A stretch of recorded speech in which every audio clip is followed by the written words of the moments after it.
세상에서 그 관계를 맺다 보면 갈등이나 오해로 인해서 마음이 상하는 일들이 종종 생기게 됩니다. 그 오해와 갈등이 그 마음을 상하게 함이 우리에게 큰 상처가 되기도 하고, 그것으로 인해서 순차적으로 일어나는 여러 가지 일들이 있게 되지요. 결국에는 그 관계가 틀어지거나 깨지거나 아니면 그 관계가 전쟁으로 발전하는 그런 경우도 생기게 됩니다. 그런데 성경은 화목을 이루는 삶이야말로 참된 하나님의 자녀임을 증명하는 중요한 증거다라고 가르치고 있습니다. 벌써 마음이 어렵습니다. 그럼에도 불구하고 화목하고 화평을 하라고요. 이삭은 그랄 땅에서 우물을 빼앗기고 쫓겨나는 어려움을 겪었습니다. 이 오늘 본문 앞에 나왔던 내용들인데, 광야 생활을 하잖아요. 광야에서 이 우물이 어떤 역할을 하는지는 우리가 쉽게 생각할 수 있습니다. 물이 부족한 곳입니다. 귀한 곳이에요.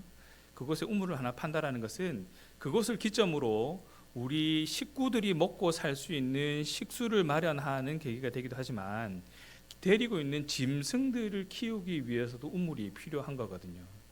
그래서 내 땅 여기저기에 우물을 찾아서 그 우물을 캐내야 하는, 우물을 발견해야 하는 일들이 있어야만 했었습니다. 그랄 땅에서의 그 우물들은 이삭의 것이었는데도 불구하고 다 빼앗겼었습니다. 그러고 쫓겨나기까지 했단 말입니다. 이삭이 지금 그런 상황을 겪었었어요. 그런데 이삭은 원망이나 보복 대신에 양보와 화목을 선택하는 모습을 우리에게 보여줍니다. 이 미운 마음, 분하고 억울한 마음들이 아마 있었을 것 같아요. 그냥 떠나오면서 아유 그냥 털어내버리지 뭐 하고 속 시원한 마음으로 아마 그랄 땅을 떠나오지 않았을 겁니다. 그러던 중에 이 블레셋 아비멜렉이 다시 찾아옵니다. 혼자 온 것도 아니고요. 그의 친구 아훗삿과 함께, 그리고 군대 장관 비골과 함께 찾아오게 됩니다. 이삭은 궁금했습니다. 왜 찾아왔을까? 이 갈등 속에서도 화목을 선택했던 이삭의 모습을 살펴보면서 하나님의 백성으로서 우리가 걸어가야 할 화목의 길은 어떤 것인가를 한번 고민해 보는 시간 되시기 바랍니다. 야, 이삭이 이런 선택을 했다고요? 나는 할 수 있을까?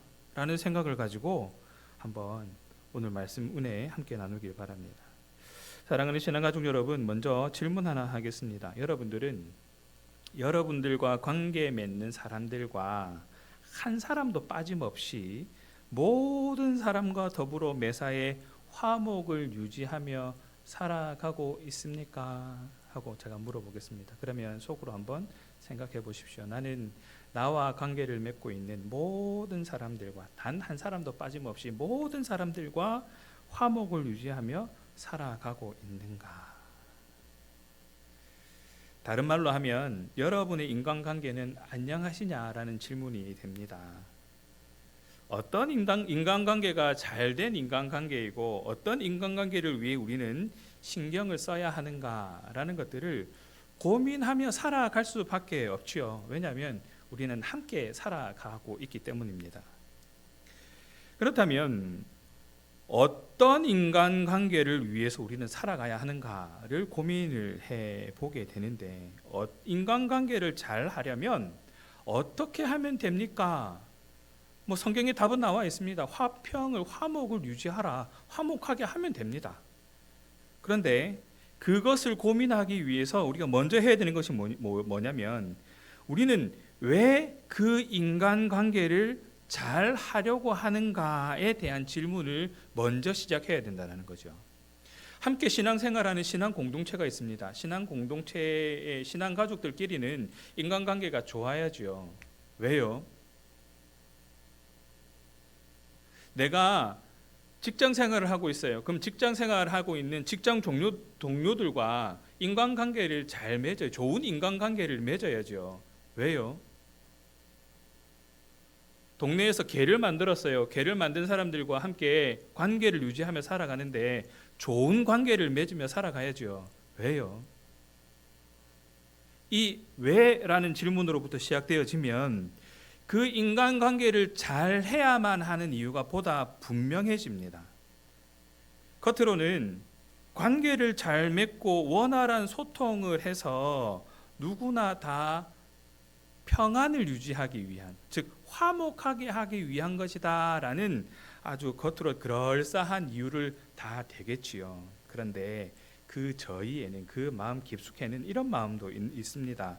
뭐냐면 상대로부터 뭔가 덕을 보려고 한다거나, 아니면 나는 손해보지 않는 선에서 조금의 이익을 더 취할 수 있다면 내가 좀 더 관계를 잘 맺는 것이 좋지 않을까. 즉 저 사람이 듣기에 좋은 말을 해서, 기분 좋은 말을 많이 해서 그 사람에게로부터 내가 뭔가를 더 받아낼 수 있으면 좋지 않을까 하는 마음을 가지고 인간관계를 잘 맺어가고 있지는 않은가 하는 것이죠. 우리의 속마음이 그럴 수 있다라는 겁니다. 그게 우리 마음 저 깊숙이 깔려 있다라는 것이죠. 그런데 오늘 본문의 이삭의 행동을 보면 좀 이해하기 힘든 부분들이 있습니다. 그랄 땅에서 우물을 빼앗기고 쫓겨나는 어려움, 이거 아까 말씀드렸잖아요. 보통 어려움이 아닙니다. 그냥 내가 가지고 있던 물건 하나 뺏기는 정도가 아닌 거예요. 광야에서 우물은 생명줄과 같은 거거든요. 광야에서 우물을 하나 발견했다라는 거는 그 한동안이 아니라 어느 정도 그 삶의 숨통이 트여지는 그러한 상황인 거죠. 그러한 상황이 벌어집니다. 왜냐하면 식구들이 먹고 살아야 되잖아요. 광야에서도 물은 먹어야 되고, 밥을 먹으려도 물이 있어야 되는 것이고, 짐승들이 먹으려고 해도 물이 있어야 되는 것이고, 이게 되게 중요한 것이거든요. 그런 우물을 빼앗겼습니다. 한 개야 그럴 수 있죠. 두 개도 뭐 그럴 수 있다고 칠 수 있습니까? 근데 그런 한두 개 정도가 아니었던 거예요. 여러 개를 빼앗겼습니다. 그럼에도 불구하고 또 이삭은 쫓겨나기까지 했단 말이죠. 원래 그거 자기 할아버지 땅이었거든요. 근데 거기에서 쫓겨났어요.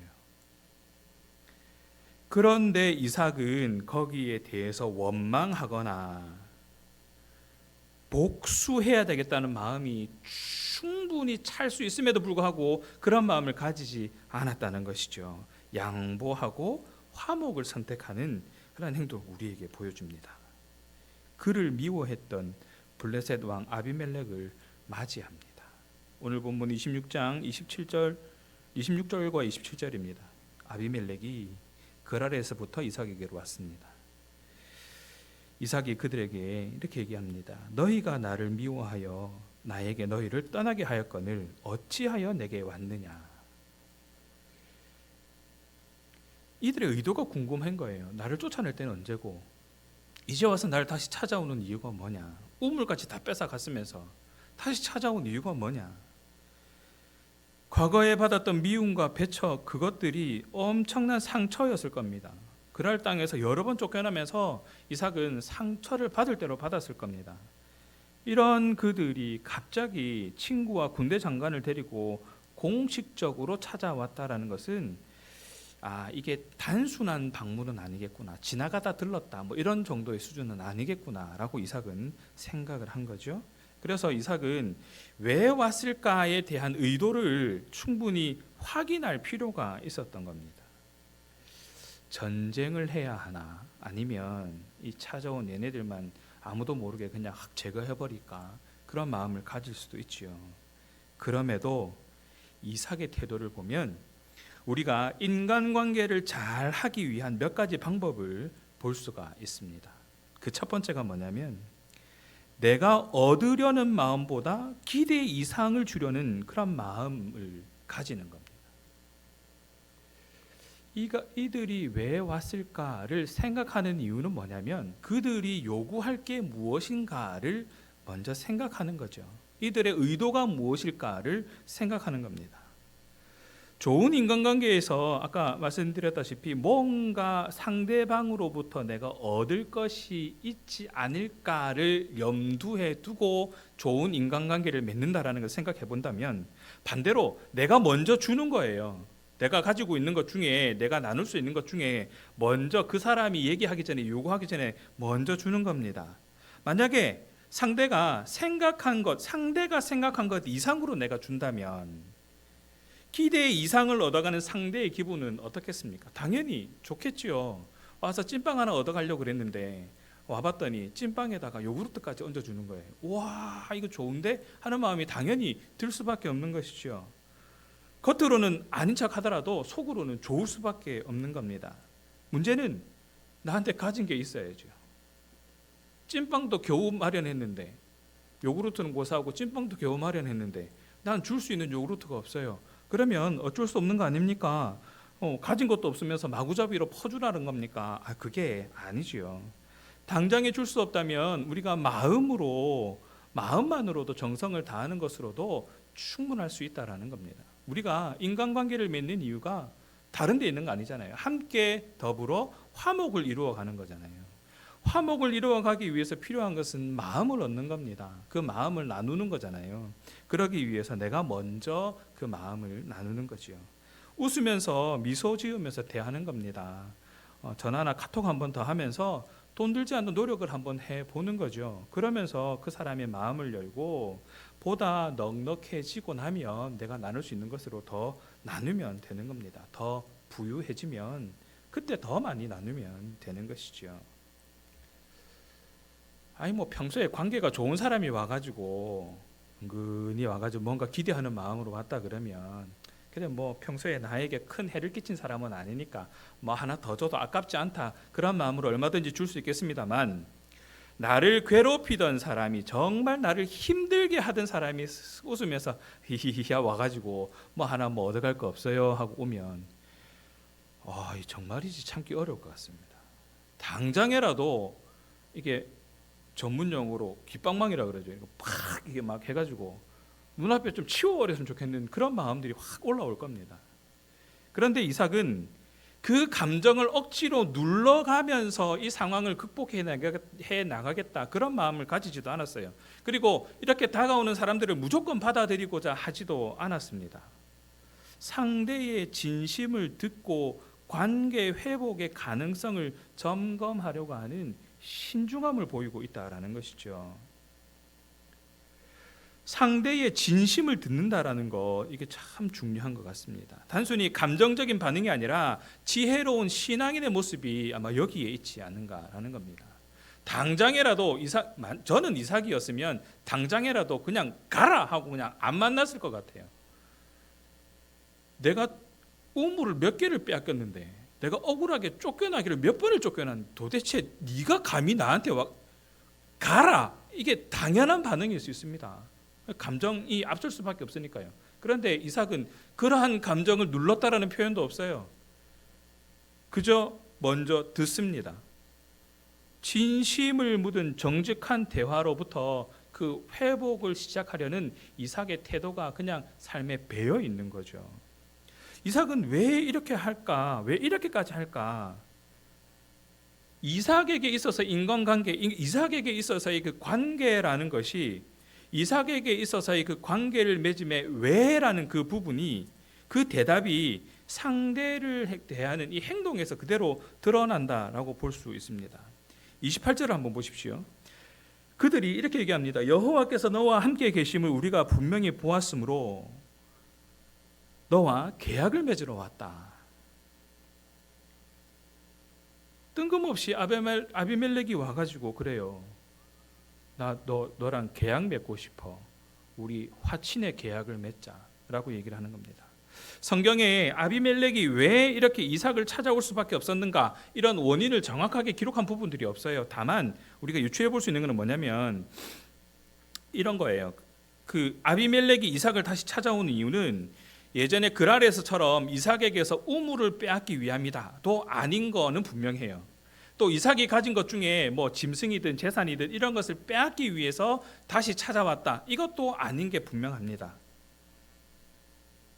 성경에 기록된 것은 이거예요. 하나님께서, 여호와께서 너와 함께 계심을 우리가 분명히 보았다. 그래서 내가 지금 찾아왔다라고 이야기를 하고 있지요. 자기가 쫓아보낸 이삭을 아비멜렉이 찾아온 동기, 그 이유가 바로 여기 있다는 거예요. 여호와께서 너와 함께 계심을 내가 보았기 때문에 내가 지금 너를 찾아왔다라는 겁니다. 아비멜렉은 하나님께서 이삭과 함께 계심을 부인할 수 없는, 야 진짜 이삭은 하나님께서 함께하는 사람이구나라는 것을 어떤 계기가 있어서 깊이 깨달은 것 같아요. 그래서 지금 이삭에게 온 거죠. 아비멜렉에는 이런 경험도 있었습니다. 이삭의 아버지 아브라함이 그랄에 있을 때 아브라함의 아내 사라를 그 아내로 취하려고 했었거든요. 아브라함이 제 누이입니다 이렇게 속여가지고 그렇게 아내로 취하려고 했다가 하나님께서 그에게 나타나가지고 사라를 돌려보내지 않으면 아비멜렉의 집안을 완전히 멸해버리겠다라고 말씀하시는 그 이야기를 듣게 되죠. 그러고 나서 사라를 다시 돌려보내요. 하나님의 음성이 두려워서. 그리고 나서 아브라함과 함께 그 평화 협정을 체결한 적이 있거든요. 그러한 경험이 있어서 그런 건지 그때도 아비멜렉이 아브라함한테 그렇게 얘기하거든요. 하나님께서 너와 함께 계시는 것을 내가 보았다라고 얘기를 하면서 아브라함과 평화 체결을 한단 말입니다. 그런 점에서 이 이삭에게 다시 찾아온 것도 그러한 계기가 있어서 이삭에게 평화 협정을 내가 맺으러 왔다라고 얘기하는 것이 아닌가 하는 생각을 해볼 수 있는 겁니다. 이삭이 취하고 있는 인간관계에서의 왜라는 질문의 대답은 아마 하나님께서 저와 여러분에게도 기대하는 모습일 겁니다. 왜 이삭은 인간관계를 맺을 때, 인간관계를 좋게 유지할 때 이렇게 했는가? 남들이 생각하기에 먼저 앞서서 내가 먼저 좋은 것을 주겠다라는 마음을 가졌는가? 그 모습이 저와 여러분에게도 일어나야 하는 모습이라는 것이죠. 믿지 않는 사람들에게, 불신자들에게 하나님께서 우리와 함께하고 계시다라는 것을 보여줄 수 있는 삶이 되는 것, 하나님께서 원하시는 그러한 모습, 그러한 모습이 우리의 모습을 통해서 자연스럽게 드러나게 될 때에 우리는 좋은 인간관계를 맺을 수밖에 없는 것이죠. 아니, 좋은 인간관계가 될 수밖에 없는 겁니다. 이 관계를 잘 맺는 두 번째 비결이 여기에 있는 거거든요. 나의 가치를 높이는 겁니다. 필요한 사람이 되는 거예요. 아비멜렉에게는 이삭에게 있는 여호와께서 함께 하신다라는 이 사실이, 이 가치가 되게 귀하게 보였던 겁니다. 이삭의 가치는 거기에 있었어요. 하나님께서 함께 하시는 자. 이삭을 통해서 하나님께서 함께하고 있다는 것이 드러나는 삶을 살아가는 자, 그게 그의 가치였던 겁니다. 어떤 조직에도 독보적인 능력을 갖춘 사람은 쉽게 버릴 수가 없습니다. 비록 성격이 까칠하고 더럽다 할지라도 예외가 될 수 없는 게 그 사람의 능력입니다. 조직에서는, 조직 문화에서는 그래요. 실력을 갖추면 그 사람을 누군가는 반드시 필요로 하게 되지요. 그만큼 가치가 있기 때문입니다. 물론 실력에서도 그렇고 인성도 그렇고 우리 그리스도인이라면 하나님의 성품을 닮은, 그리스도의 성품을 닮은 그런 그리스도인으로 온전하게 살아가야 되겠지만, 비록 이것이 모자라다 할지라도 능력이 있으면, 재주가 있으면, 기능이 있으면 소외받지 않을 수 있다라는 겁니다. 사람들이 찾아오게 된다라는 것이죠. 상대방에게 줄 수 있는 실력이 있다면, 상대방에게 줄 수 있는 뭔가가 있다면 내가 먼저 관계를 맺으려고 노력하지 않아도 사람들이 모이게 되어 있습니다. 매력적인 사람 주변에는 항상 사람들이 들끓게 마련이거든요. 그 상당히 피곤한 얘기긴 합니다. 다들 그러시지 않으신가요? 네, 우리 그리스도인들에게는 그것이 있는 거거든요. 하나님께서 함께하는 자, 하나님의 은혜가 있는 자, 하나님의 돌보심이 드러나는 자, 이것이 우리가 가진 가치가 되어야 되는 것이 아닌가 하는 겁니다. 저와 여러분에게는 그 무엇보다도 깊고 깊은, 그리고 깊고 큰 하나님의 은혜가 있다는 사실을 우리는 잊지 말아야 합니다. 그 은혜가 우리를 살게 하는 거거든요. 그 은혜로 하나님을 드러내는 것, 그리고 빛과 소금으로 세상에서 역할을 다하면서 우리 주변으로 하나님의 은혜가 필요한 자들에게 흘러나갈 수 있도록, 그리고 또 하나님의 은혜가 필요한 자들이 모일 수 있게 하는 것, 그것이 우리가 이 땅을 살아가는 이유이고 목적이지 않겠습니까? 그것이 우리가 구원받은 목적이고 그것이 가장 가치 있는 삶으로 저와 여러분의 삶을 만들어가지 않겠느냐라는 겁니다. 우리가 그렇게 살 때 우리는 최고의 행복을 맛보게 될 것입니다. 물론 그 삶은 우리를 무척이나 불편하게 할 것입니다. 왜냐하면 내 삶은 더 이상 나의 것이 아니게 되는 것이거든요. 내 삶은 이제 하나님을 위한 삶이 되어지는 것이기 때문에 그렇습니다. 또한 우리 마음대로 우리가 하고 싶은 대로 무엇이든지 하는 삶이 아니라 철저하게 하나님께서 원하시는 대로 맞추어야 하기 때문에 삶이 불편해질 수밖에 없습니다. 그래서 우리에게는 세 번째가 필요합니다. 그 세 번째가 무엇이냐면 사랑하는 마음을 갖는 겁니다. 사랑하면 할 수 있습니다. 사랑하는 사람을 앞에 두고 복잡한 계산을 하지 않지 않습니까? 내가 100원을 투자하면 저 여자에게서 300원치를 내가 얻어낼 수 있겠지 이런 생각 안 하잖아요. 그냥 사랑하니까 다 퍼주잖아요. 사랑하는 사람에게서 이익을 얻기 위해서 만나지 않습니다. 사랑하는 사람에게는 아무런 대가 없이 무엇이든지 줄 수 있는 것이죠. 내 앞에 있는 사람을 사랑하는 마음으로 대한다면 이보다 더 좋을 수는 없을 겁니다. 이보다 더 관계를 위해 좋은 것은 없을 겁니다. 오늘 본문 29절에서는 아비멜렉은 이삭에게 자기들을 해하지 말라고 부탁합니다. 이 부탁이 참 되게 귀한 거거든요. 어떤 거냐면 아비멜렉은 한 지역을 다스리는 왕이에요. 이 왕이 그냥 평범하게 돈 좀 있는 이삭에게 좀 나를 좀 잘 봐주십시오 하고 이 부탁하는 것 자체가 웃기는 거예요. 명령만 해도 되는 거예요. 까불지 마라 하고 명령만 해도 되는 건데 나를 해하지 말아 주십시오라고 부탁을 하고 있다라는 겁니다. 정상적인 모습은 아니지만 아비멜렉에게는 그럴 만한 이유가 있었습니다. 뭔가 놀라운 사실을 발견한 것이 분명합니다. 그래서 이삭에게 그럴 수밖에 없었다라는 것이죠. 아마 아비멜렉은 이걸 본 것 같아요. 아브라함과 함께 하신 하나님께서 지금 이삭과도 함께 하신다라는 그 결정적인 증거를 본 겁니다. 그게 두려워서, 그 하나님이 두려워서 이삭에게 가서 얘기하는 거예요. 나를 해하지 말아 주십시오.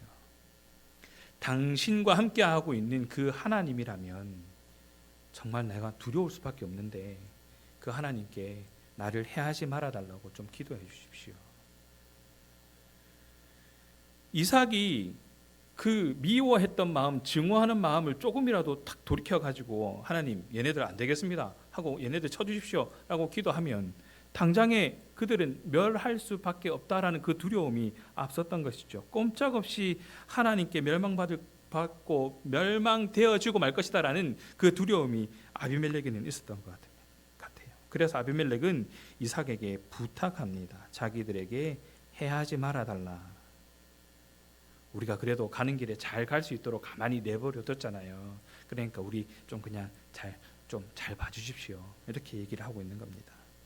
바로 이것이 우리가 이 땅에서 넉넉함을 가지고 먼저 베풀 수 있는 영향력을 가진 자다라는 것을 보여줍니다. 우리는 부자가 아니더라도 부유한 사람들이잖아요. 가진 것이 있는 자들이잖아요. 무엇을 가졌습니까? 하나님의 은혜를 가졌습니다. 하나님의 능력을 가졌습니다. 하나님의 힘을 가졌습니다. 하나님의 사랑을 가졌습니다. 그것을 가지고 우리 넉넉하게 얼마든지 베풀 수 있는 거 아닙니까? 그들이 요구하기 전에 먼저 줄 수 있는 것 아닙니까? 필요한 것 이상으로 우리가 줄 수 있는 것 아닙니까? 그들을 사랑하는 마음으로 말이죠. 우리가 스스로 넉넉하게 채우기 위해서 노력할 필요가 없습니다. 왜냐하면 전능하신 하나님께서 우리와 함께 계심을 다른 사람들에게 그냥 보여주기만 하면 되는 거거든요. 그러면 하나님의 능력이 세상 가운데 드러나게 되는 거예요. 나는 능력이 없지만 나와 함께 하시는 그 하나님의 능력이 세상 가운데 드러날 수 있게 된다라는 겁니다. 그것을 가지고 오늘 보면 30절, 31절을 보면 이삭은 그들을 위해서 잔치를 베풀어 줍니다. 그리고 서로 맹세합니다. 그리고 이삭이 그들을 보내지요. 그들이 평안히 떠나게 됩니다. 일부러 자기를 찾아와서 평화 협정을 요청한 아비멜렉을 얼마든지 나를 쫓아낼 때는 언제고 내 거 뺏어갈 때는 언제고 이제 와서 사이좋게 지내자고 부탁하냐. 난 그렇게 못하겠다. 당한 게 억울해서 그렇게 못하겠다. 진짜 나랑 평화의 협정을 맺으려면 이거 가져오고 빼앗았던 거 다 가지고 오고 그거 빼앗았던 거 갓줄로 나에게 이제로 다 갚아가지고 나에게 그에 상응하는 뭔가 보상을 해라. 그러면 내가 봐줄 수 있는 마음을 한번 가져보겠다. 그 정도도 갈 수 있지 않습니까? 그런데 책망하거나 그를 쫓아보내지 않고 오히려 잔치를 베풀면서 그 마음을 안심시켜주는 이삭의 모습을 보면서 그리고 그의 부탁을 다 들어주는 이삭의 모습을 보면서 참 불편한 마음이지만 우리의 마음을, 우리의 신앙을 다시 한번 돌아보게 됩니다. 하나님께서는 우리를 힘들게 하는 사람들을 이런 식으로 대하기를 원하고 계신다라는 겁니다.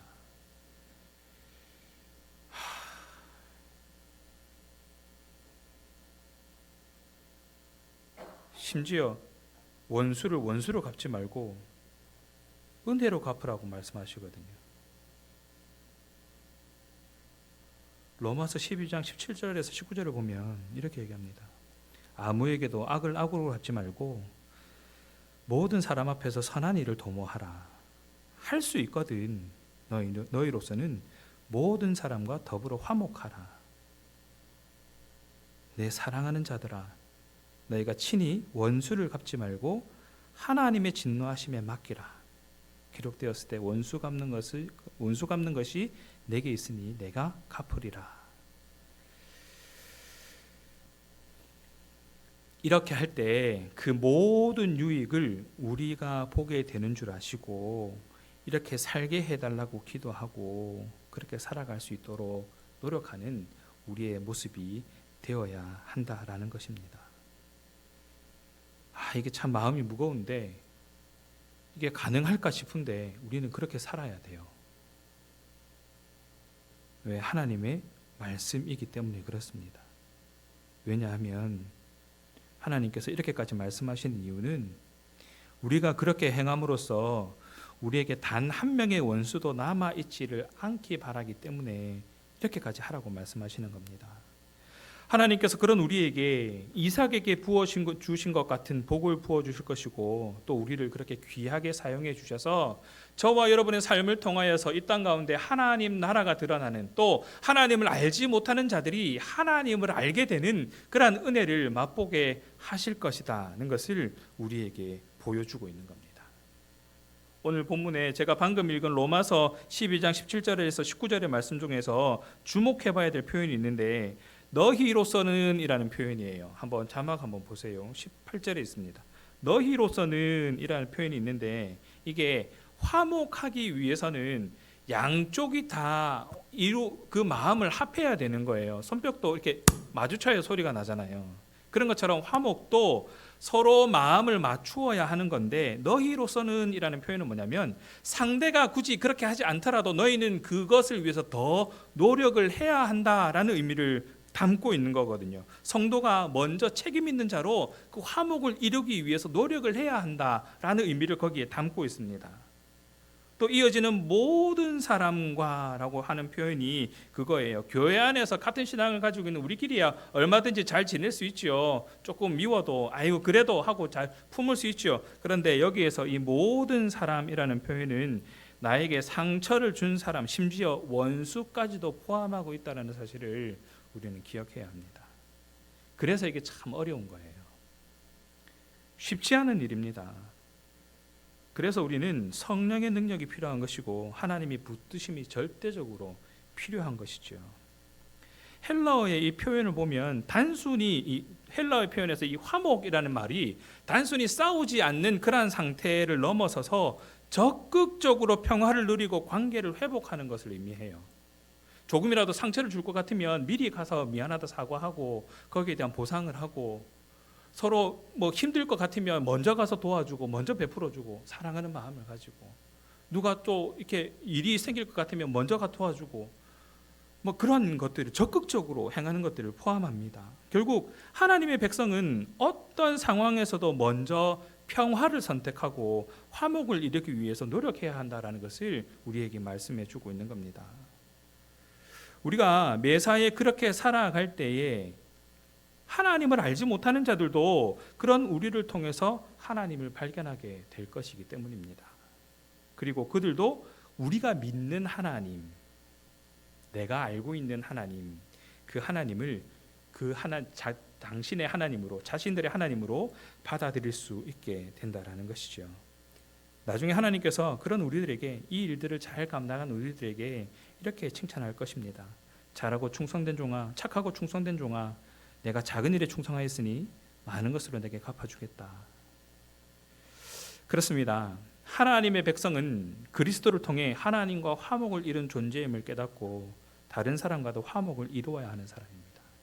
이게 중요한 겁니다. 죄 때문에 우리는 하나님과 끊어진 사람들이었어요. 나는 그만한 죄를 짓지 않았는데요. 아니요. 다 죄인이었습니다. 그런데 그리스도로 말미암아 하나님께서는 그리스도를 보내주셔서 우리와 다시 화목하게 해주셨습니다. 그 관계를 다시 연결해 주신 것이죠. 그 은혜를 알고 있는, 그 은혜를 경험한 우리는 마찬가지로 이 땅 가운데 더 많은 사람들에게 하나님의 사랑을 그렇게 증거할 수 있는 그런 사람이어야 한다라는 겁니다. 다른 사람과도 화목을 이루는 그런 사람이어야 한다라는 것이죠. 이삭이 이방인이었던 아비멜렉으로부터 이런 인정과 존경을 받을 수 있었던 것처럼 우리들도 불신자들로부터 인정과 존경을 받으며 사랑을 받으며 살아갈 수 있어야 할 것입니다. 그 삶이야말로 가장 가치 있는 삶이고 가장 우리를 행복하게 해주는 삶이다라는 것을 알고 그렇게 살아가기로 결단하는 저와 여러분이 되어야 할 것입니다.